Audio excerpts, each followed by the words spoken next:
Here are some simple steps to make painting a ceiling easier.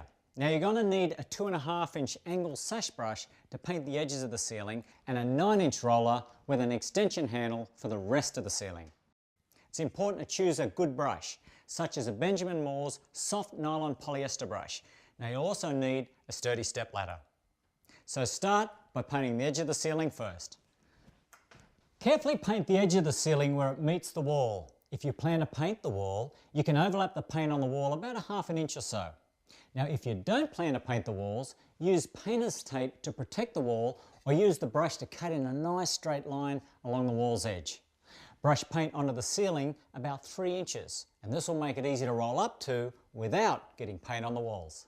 Next, cut in or carefully paint around the edges of lights and ceiling fans, or if possible, lower the cover of the light or ceiling fan to paint that area. Cover the blades of the ceiling fan with plastic and use tape to secure it to protect it against paint splatters.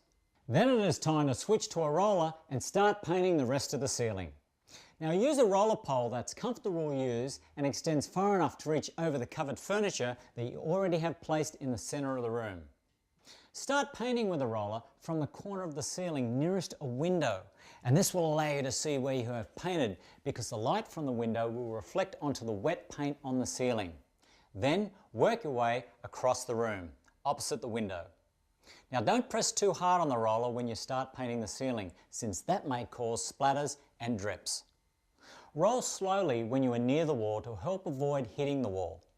Keep your roller loaded with paint, and after you reload the roller with paint, start from an unpainted area and work into the wet area. Paint the ceiling in one session so the paint dries uniformly. Wait for the paint to completely dry before you start a second coat. Read the paint can for recommended drying times.